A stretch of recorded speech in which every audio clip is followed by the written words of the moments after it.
Undertaker versus Brock Lesnar. ये शायद Undertaker versus केन rivalry के बराबर की राइवलरी है। क्या यह सच है कि अंडरटेकर ने एक बार भी लेसनर को पिन करके नहीं हराया है? क्या लेसनर ने जब WWE छोड़ा था तब गुस्से में अंडरटेकर ने उन्हें UFC इवेंट पर चैलेंज किया था? क्या लेसनर ने सच में अंडरटेकर की बीवी पर अटैक किया था? जानेंगे इन सारे सवालों के जवाब आज के इस वीडियो में। 2002 में अंडरटेकर WWE में 12 साल कंप्लीट कर चुके थे और ऑलरेडी एक लेजेंड थे। समय के साथ हमेशा बदलते रहे और अपना कैरेक्टर इवॉल्व करते रहे। 2002 में वो अपने अमेरिकन बैड एस या बिग इविल फेज में थे। वही 2002 में अपने डेब्यू के बाद लेसनर एक के बाद एक लेजेंड्स को डिस्ट्रॉय कर रहे थे। रॉक को हराकर समर स्लैम 2002 पर वो यंगेस्ट WWE चैंपियन बने। अगस्त 2002 में अंडरटेकर स्मैकडाउन पर मूव किए गए और आते ही वो WWE चैंपियनशिप के नंबर 1 कंटेंडर बने और पहली बार ब्रॉक लेसनर और अंडरटेकर आमने सामने आए। स्मैकडाउन के सेगमेंट में जब लेसनर और टेकर आमने सामने बैठे तो पॉल हेमन ने कहा कि लेसनर को तो सिर्फ अपने टाइटल डिफेंस पर ध्यान देना है, मगर अंडरटेकर को तो अपनी प्रेग्नेंट बीवी सारा का भी ख्याल रखना है। नेक्स्ट वीक जब अंडरटेकर रिंग में थे तो पॉल हेमन सारा के रूम में घुस गए। अंडरटेकर भागते हुए पीछे चले गए, पॉल हेमन को पकड़ लिया, मगर तभी उन पर पीछे से स्टील चेयर से लेसनर ने अटैक कर दिया। और फिर लेसनर ने एक घिनौनी हरकत की। उन्होंने जाके सारा के पेट पर हाथ रखा और कहा कि अंडरटेकर आज उनके होने वाले बच्चे को प्रोटेक्ट नहीं कर पाए, और सारा को डराकर उन्होंने कहा लाइफ इज अ बिच। अब ये फ्यूड जबरदस्त पर्सनल बन चुका था। अगले वीक टेकर ने रिंग में आके लेसनर से कहा कि पे बैक इज अ बिच, और वो लेसनर को छोड़ेंगे नहीं। तभी लेसनर हेमन के साथ वहां आ गए। हेमन ने उन्हें रोकने की कोशिश की, मगर उन्हें धक्का देकर लेसनर रिंग में आए और टेकर और लेसनर में घमासान हुआ। क्या टेकर लेसनर पर भारी पड़े और लेसनर को उन्होंने रिंग के बाहर फेंक दिया। अनफॉरगिवन 2002 का उनका मेन इवेंट मैच उनका फर्स्ट 1-on-1 मैच था और उनके फ्यूड की ये एक जबरदस्त शुरुआत थी। रेसलिंग ऑब्जर्वर के डेव मेल्ट्जर ने इसे 3 स्टार्स दिए।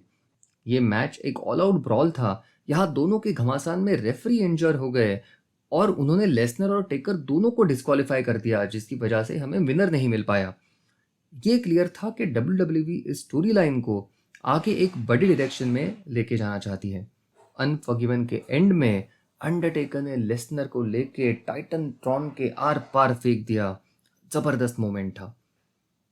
नेक्स्ट वीक टेकर के मैच में लेसनर ने इंटरफेयर कर दिया और उन पर अपनी टाइटल बेल्ट से अटैक कर दिया। खून से लथपथ अंडरटेकर को रिंग में छोड़कर लेसनर वहां से चले गए।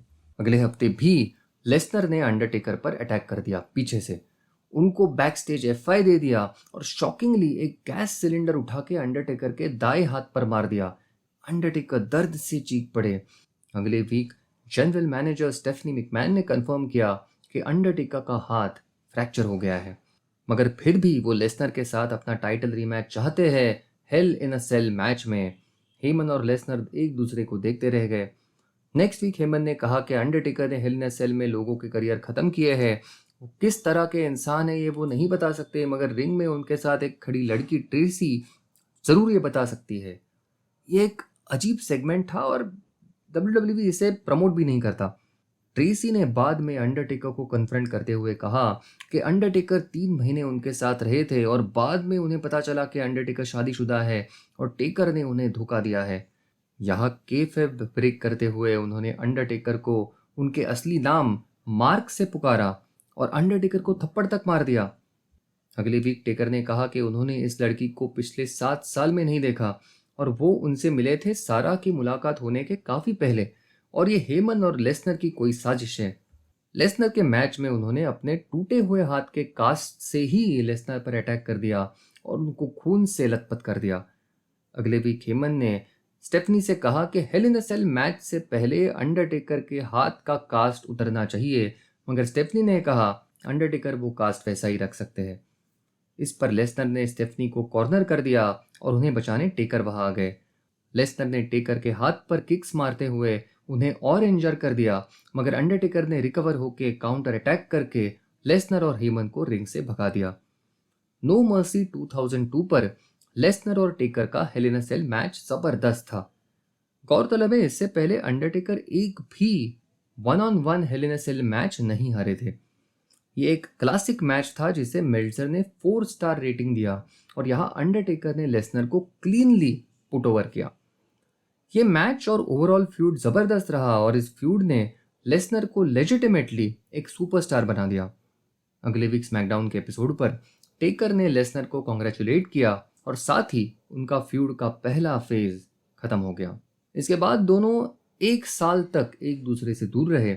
वो आमने सामने आए नो मर्सी 2003 पर पाइकर चेन मैच में। यह स्टोरी लाइन ये थी कि ब्रॉक लेसनर विंस मैकमैन से हाथ मिला के हील बन गए थे और कर्ट एंगल को चीटिंग करके हरा के वर्ल्ड चैंपियन भी बने थे। यहाँ टेकर ने आके उनको चैलेंज कर दिया। इस शॉर्ट बिल्डअप में दोनों वीकली एक दूसरे पर अटैक करते रहे। नो मर्सी 2003 के मैच में विंस मैकमैन के इंटरफेरेंस से ब्रॉक लेसनर जीत गए। इस मैच को डेव मेल्टजर ने 2 स्टार रेटिंग दिया। तो इंटरेस्टिंग चीज ये है कि अब तक टेकर और Lesnar 3 bar one on one matches में रेसल कर चुके थे और इनमें से 2 मैचेस में लेसनर जीते थे और एक का कोई नतीजा नहीं निकला था। इसके बाद 2004 में लेसनर ने WWE छोड़ दिया और जापान में रेसल किया, UFC भी ज्वाइन कर लिया। 2010 में UFC 121 में ब्रॉक लेसनर की मेन फाइट थी। अंडरटेकर UFC के बड़े फैन रहे और वो इन पर्सन वहां खड़े थे।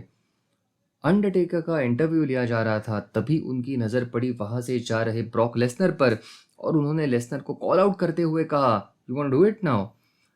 इससे काफ़ी स्पेकुलेशन हो गई थी कि अंडरटेकर लेसनर से नाराज़ है क्योंकि 2004 में महज 2 साल में उन्होंने WWE छोड़ दिया था। ये भी चर्चा जोरों पर थी कि शायद 2011 में रेसलमेनिया में लेसनर वापस आएंगे। फाइनली वो वापस आए 2012 में और अंडरटेकर के साथ उनका रेसलमेनिया ड्रीम मैच हुआ 2014 में। 2013 तक अंडरटेकर एक अनडिस्प्यूटेड लेजेंड थे और 2011 से वो एक पार्ट टाइम रेसलर बन चुके थे, मगर हर साल वो रेसलमेनिया पर आकर जबरदस्त मैच देते। अंडरटेकर का रेसलमेनिया स्ट्रीक था 21-0 और स्ट्रीक ब्रेक होगा ऐसा किसी ने सपने में भी नहीं सोचा था। अपने लास्ट इनकाउंटर के लगभग 12 साल बाद 2014 में लेसनर और टेकर आमने सामने आए। फर्स्ट टाइम ऐसे हुआ कि अंडरटेकर ने आके किसी को रेसलमेनिया के लिए चैलेंज किया हो खुद से। यहाँ ब्रॉक लेसनर ने कॉन्ट्रैक्ट साइन करके पेन अंडरटेकर को थमाया और जिस तरह अंडरटेकर ने उन पर पेन से अटैक करके टेबल पर चोक स्लैम दे दिया, ये एक आइकॉनिक मोमेंट था। इसके बाद इनके 1-2 कन्फ्रंटेशन हुए मगर बिल्डअप कुछ खास नहीं था। रेसलमेनिया 30 पर मैच के शुरुआत में ही अंडरटेकर इंजर हो गए। सर पर गिरने से उनको कंकशन हो गया और बाद में उन्होंने कहा कि इस पॉइंट के बाद उन्हें यह मैच याद भी नहीं है। इस मैच में एक शॉकिंग तरीके से ब्रॉक लेसनर ने अंडरटेकर को हराया और उनका लेजेंडरी स्ट्रीक ब्रेक कर दिया। ये शायद WWE हिस्ट्री का सबसे शॉकिंग मोमेंट था। ऑडियंस बुरी तरह सदमे में थी, स्पेशली इस तरह के बिल्डअप की वजह से किसी ने सोचा भी नहीं था कि स्ट्रीक ब्रेक हो सकता है।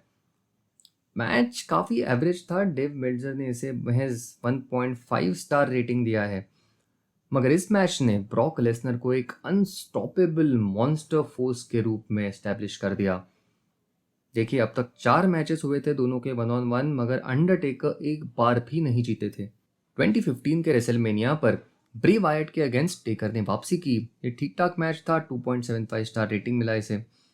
इसके बाद जुलाई 2015 के बैटल ग्राउंड पर लेसनर वर्सेस चैंपियन रॉलिंस के मैच में जब लेसनर जीतने ही वाले थे, तब अचानक से अंडरटेकर वापस आ गए और लेसनर को लो ब्लो और टूम्बस्टोन दे दिया।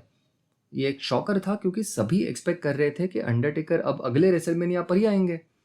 अंडरटेकर अपना बदला लेने वापस आए थे। नेक्स्ट दिन रॉ पर दोनों में जबरदस्त घमासान दिखाया गया, जहां इन दोनों को रोकने के लिए ऑलमोस्ट पूरा लॉकर रूम बाहर आ गया। ये एक यादगार सेगमेंट था। इसके बाद भी जब वो आमने सामने आए, टेकर फिर से लेसनर पर भारी पड़े। एक बार फिर हमने देखा कि टेकर ने लेसनर को लो ब्लो, चोक स्लैम और टूम्बस्टोन दे दिया। अगस्त 2015 समर स्लैम का मेन इवेंट था अंडरटेकर वर्सेस ब्रॉक लेसनर। इन दोनों ने ऐसा मैच हमें दिया जो सभी के एक्सपेक्टेशन से कई गुना बेटर था। मैं तो इसे ऑल टाइम क्लासिक कहूँगा। मैच में हमें कई सारे आइकॉनिक मोमेंट्स मिले। टेकर का वो हंसना, लेसनर का मिडिल फिंगर दिखाना, इसका एंड कंट्रोवर्शियल तरीके से हुआ, जहाँ दिखाया गया कि टेकर ने दरअसल टैप आउट किया था जो रेफरी देख नहीं पाए, और उसके बाद अंडरटेकर ने लो ब्लो और ट्रायंगल चोक से ये मैच जीता। मेल्जर ने इसे 4 स्टार रेटिंग दिया था। ये शायद दोनों का अब तक का बेस्ट मैच था। इनका फ्यूड कंक्लूड करने के लिए फाइनल मैच रखा गया हेल इन अ सेल। ये फिर से एक ज़बरदस्त मैच था। मेल्जर ने इसे 4.25 स्टार रेटिंग दिया है। पर्सनली मेरा ऑल टाइम फेवरेट मैच है इनका समरस्लैम 2015 का मैच। खैर, hello in a cell match में अंडरटेकर ने क्लीनली लेसनर को फिर से एक बार पुट ओवर किया, और इसी के साथ इनका फ्यूड खत्म हो गया। कभी कभी लगता है कि इस मैच के बाद अंडरटेकर को शायद रिटायर हो जाना चाहिए था, वही बेटर होता। This was the last time जहां अंडरटेकर एक अच्छे शेप में हमें दिखे और एक ज़बरदस्त मैच उन्होंने हमें दिया। सच कहे तो इसके बाद इनका एक भी मैच उतना खास नहीं रहा। तो अंडरटेकर और लेसनर ने 6 1-on-1 मैचेस में रेसल किया है, और उसमें से सिर्फ एक अंडरटेकर ने जीता, वो भी कंट्रोवर्शियल तरीके से। ब्रॉक लेसनर शायद केन के साथ अंडरटेकर के ग्रेटेस्ट राइवल कहे जाएंगे। तो ये थी कहानी अंडरटेकर और लेसनर की। आपको ये वीडियो अच्छा लगा तो ज़रूर लाइक कीजिए, और ऐसे ही कंटेंट के लिए चैनल को डेफिनेटली सब्सक्राइब कीजिए।